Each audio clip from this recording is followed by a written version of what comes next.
Hello champions, welcome back to another video. तो आज का टॉपिक बहुत ज़्यादा इंपॉर्टेंट है और टॉपिक ये है कि what should you expect. It's your first month on board, आप पहली बार शिप पे जा रहे हो, बहुत गलतियाँ आप करोगे, बहुत सारी चीज़ें आप करोगे, पहली बार आप शिप देख रहे हो, पहली बार आप प्योरीफायर अपनी आंखों से देख रहे हो, तो हर चीज़ बहुत अलग होती है। तो इसी बारे में आज मैं टॉपिक पे आज बात करने वाला था। सो आई होप ये बहुत ही इंटरेस्टिंग टॉपिक है। So let's get into it.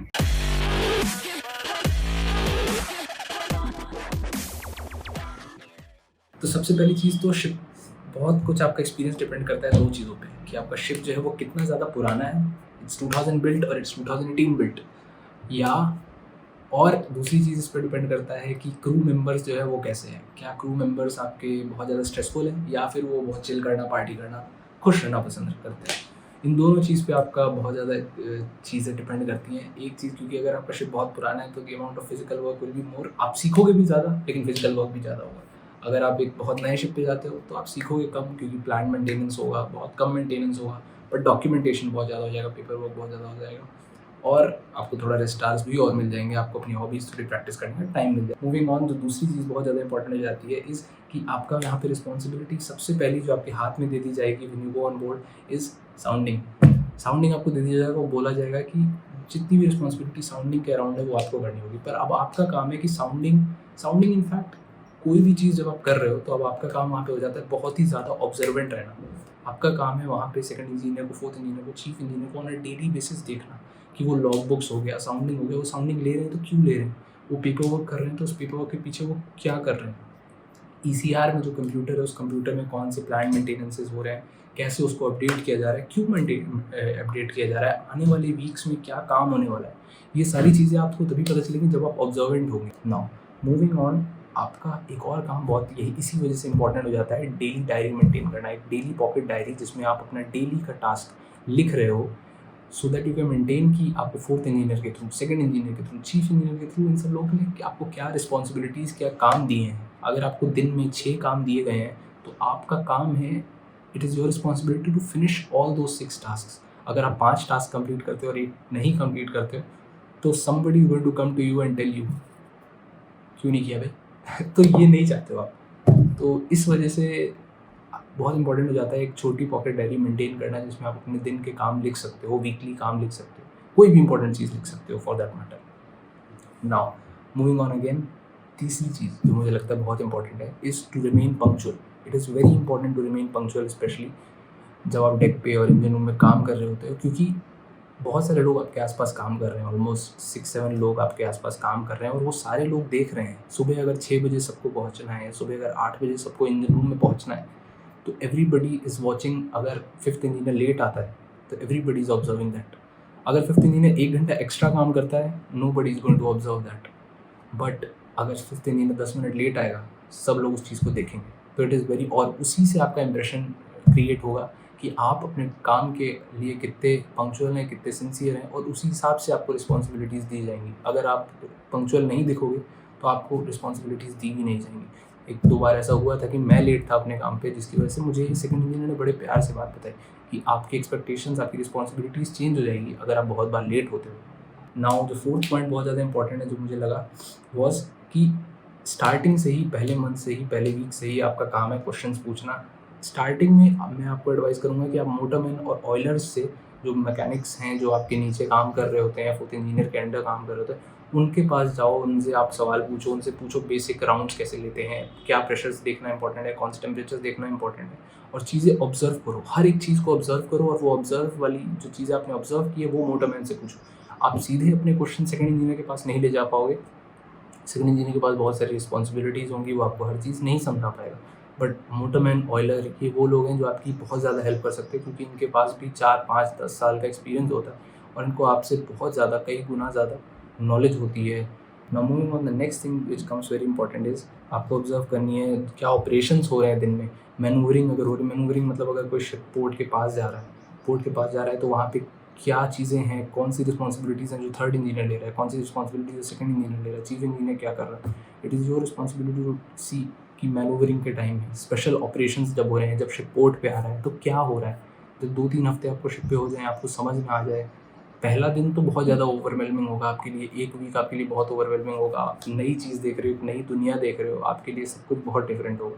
लेकिन एक बार आप सेटल हो जाओ तो वहाँ पे आपकी रिस्पॉन्सिबिलिटी शुरू हो जाती है सारी चीज़ों को ऑब्जर्व करना, मैनूवरिंग को देखना, क्या हो रहा है वहाँ पे, शिप पोर्ट के ऊपर है तब क्या हो रहा है, पोर्ट पे है तब क्या हो रहा है, जब सी पैसेज में है तब क्या हो रहा है, चीफ इंजीनियर क्या कर रहा है, अपने पेपर वर्क में चीफ इंजीनियर क्या कर रहा है, वो कौन सी चीज़ें अपडेट कर रहा है डेली, कौन सी चीज़ें वीकली अपडेट कर रहा है, कौन सी चीज़ें वो मंथली अपडेट कर रहा है। ये सारी चीज़ें आपको जानना ज़रूरी है, तभी आप 1 महीने 2 महीने 1 महीने बाद आप उससे मांग पाओगे काम, तभी आप उसको बोल पाओगे कि chief engineer can I do this job for you, और chief engineer himself will give some job to you. तो आप तभी कर पाओगे when you are observant and you are looking at what are the things that he is doing on a daily और weekly basis. Fourth engineer क्या कौन से paper works हैं जो वो डेली कर रहा है, कौन से पेपर वर्क जो वो वीकली कर रहा है। आपका रिस्पॉन्सिबिलिटी है देखना, उसके साथ जाना, उसके पेपर वर्क में उसकी हेल्प करना।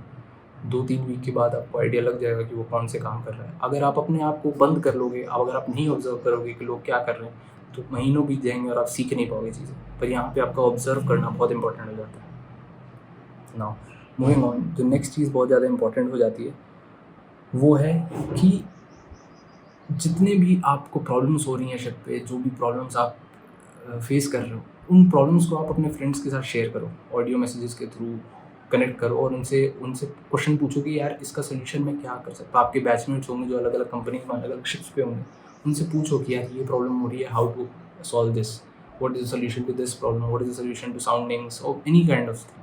वो आपको इन चीज़ों में, छोटी छोटी चीज़ों में हेल्प कर पाएंगे। ये चीज़ें आपको डायरेक्टली फोर्थ इंजीनियर नहीं बताएगा, सेकंड इंजीनियर नहीं बताएगा, जो आपको एक बैचमेट जो कि दूसरे शिप में सेम प्रॉब्लम्स फेस कर रहा है वो आपको बता पाएगा। अपने कॉलेज ग्रुप में, अपने बैच के ग्रुप में, अपने कॉलेज के सीनियर से आप इन सब चीज़ों की बातें कर सकते हो और जान सकते हो। आपके शिप स्पेसिफिक प्रॉब्लम्स हो गई, ये सारी चीज़ें आपको वही लोग हेल्प कर पाएंगे उस पॉइंट पे, क्योंकि वो आपके स्टेज में आपकी प्रॉब्लम्स फेस कर रहे हैं। नाउ मूविंग ऑन, और चीज़ें जो बहुत ज़्यादा इंपॉर्टेंट आ जाती है, एक जो आपके काम के लिए बहुत ज़्यादा इंपॉर्टेंट हो जाती है कि आप जैसे जैसे आप अपना समय शिप पे बिताओगे, your responsibilities on board will also increase. आपके ऊपर लोग ट्रस्ट करेंगे धीरे धीरे, और लेकिन वो ट्रस्ट भी वो सिर्फ तभी करेंगे जब आप गलतियाँ कम से कम करोगे। जितनी बड़ी गलती और जितनी ज़्यादा आप गलतियाँ करोगे, लोग आपके ऊपर कभी ट्रस्ट नहीं कर पाएंगे। और अगर फोर्थ इंजीनियर और सेकंड इंजीनियर आप पे ट्रस्ट नहीं कर पा रहा है, तो he is never going to give you a very big task, he is never going to rely on you.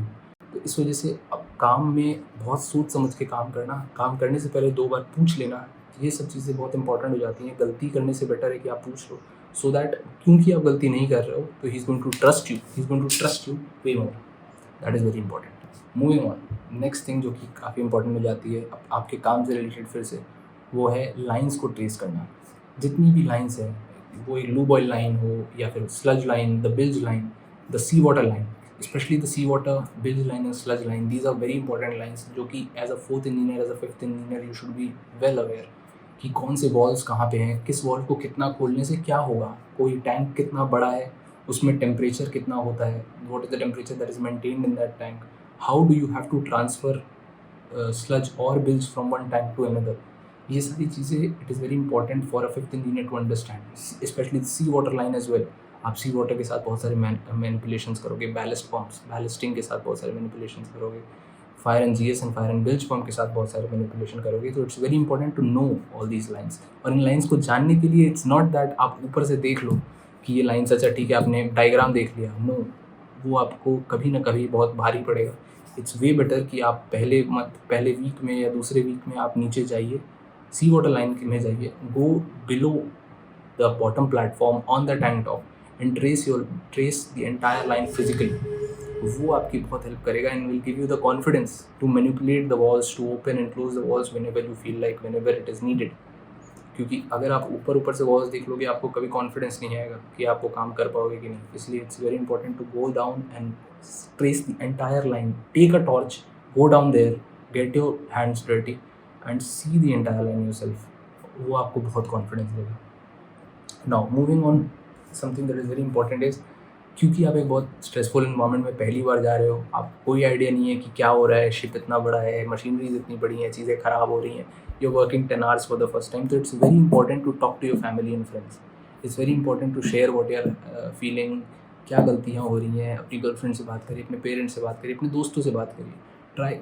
मैं आपको ये एडवाइस नहीं करूँगा कि आप वीडियो कॉल करिए उनको या बहुत ज़्यादा मैसेजेस करिए उनको। The best thing that you can do when you are on board is उनको ऑडियो मैसेजेस भेजिए। Audio messages is the best way to communicate जब आप ऑन बोर्ड हैं। आपके पास हो सकता है स्टार्टिंग में टाइम कम हो, बहुत ज़्यादा काम आपको दिया जा रहा हो, उस पॉइंट पे if you are communicating with audio messages 5 minute 10 minute में आप काफ़ी बात कर सकते हैं अपने पेरेंट्स से, अपनी गर्लफ्रेंड से, अपने दोस्तों से। You can share a lot of your emotions and what you are feeling and demand them also. Demand करिए अपने दोस्तों से, अपने पेरेंट्स से कि वो भी ऑडियो मैसेज के थ्रू आपसे बात करें, so that you can hear their voices and you can talk to them really well. Audio calls करने के आपको तो बहुत टाइम मिलेंगे, लेकिन हो सकता है बहुत सारे शिप्स ऐसे भी हैं जहाँ पे वीडियो कॉल में परेशानियाँ होती हैं। Video call you don't get ample internet कि you can video call your parents और your family, your friends, but audio messages and audio calls you can do that easily. एक बहुत एफिशिएंट मेथड होता है ऑडियो मैसेजिंग करना, जिससे आपकी बहुत ज़्यादा हेल्प हो जाएगी। कंटिन्यू करते हैं। आपको जो भी स्टार्टिंग में काम दिया जा रहा है, इट्स वेरी इंपॉर्टेंट कि वो काम के बाद आप जब रूम में आओ तो आप go and sleep and have ample amount of sleep, rest. और कोशिश करिए एटलीस्ट 7 to 8 आवर्स की रेस्ट आपको मिले, और try to enjoy your time. ज़्यादा स्ट्रेस लोगे तो आप stressed out, simple as that, हो जाओगे, फटीग हो जाओगे और आप अच्छे से काम नहीं कर पाओगे। तो इट्स वेरी इंपॉर्टेंट कि अपने साथ गाने ले जाओ, बहुत सारे स्पॉटिफाई पे ले जाओ, चाहे आप डाउनलोड करके ले जाओ 600-700 Punjabi, English, Hindi, whatever you are. आप महाराष्ट्र से हो तो मराठी गाने जो आपको पसंद है आप ले जाओ, स्पीकर लो, स्पीकर में गाने बजाओ। आप पहली बार शिप पे जा रहे हो, 1-2 हफ्ते हुए हैं और आप ऑन अ डेली बेसिस बहुत ज़्यादा चलोगे। आप मेटल के फ्लोर्स पे चल रहे हो, मेटल के स्टेयर्स पे चल रहे हो, और after 1 or 2 week you'll feel your knees are going to hurt.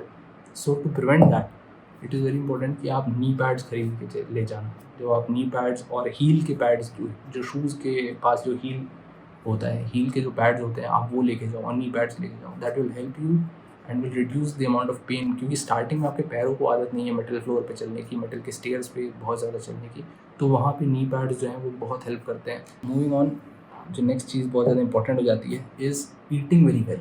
जब आप, बहुत सारे मेरे दोस्त ऐसे हैं शिप पे, जो लोग शिप पे जाते 15 किलो लूज़ कर देते हैं, 10 किलो 20 किलो लूज़ कर देते हैं, and at that point they realise कि खाना इज़ वेरी इंपॉर्टेंट। बहुत सारे लोग ये करते हैं, खाना नहीं खाते हैं शिप पे अच्छे से, but when you going on board, exploit the food that you are having. It's a very nice high quality food, high protein diet जो आपको शिप पे मिलेगी, अच्छा फूड आपको मिलता है। आपकी रिस्पॉन्सिबिलिटी है वहाँ पे, जितना आप अच्छे से खा सकते हो, बैलेंस डाइट ले सकते हो आप, कोई रिस्ट्रिक्शंस नहीं होते वहाँ पे खाने के। वो have milk, have fruit juice, have mutton, chicken, high protein, whatever things that you like, cornflakes, whatever you like, most of the companies have all of them on board. आपका काम है बटर, चीज़, कर्ड, ये सारी चीज़ें पीना, खाना। Now the last thing, but something that is very important, जो मैं शेयर करना चाहूँगा, is never skip the hierarchy. आपको कोई प्रॉब्लम होती है, कोई मशीन में प्रॉब्लम होती है, आपको कोई पर्सनल प्रॉब्लम होती है, तो नेवर स्किप द हायरार्की। ऐसा नहीं है कि आपको कोई प्रॉब्लम हो रही है पर्सनल तो आप सीधा कैप्टन के पास चले जाओ।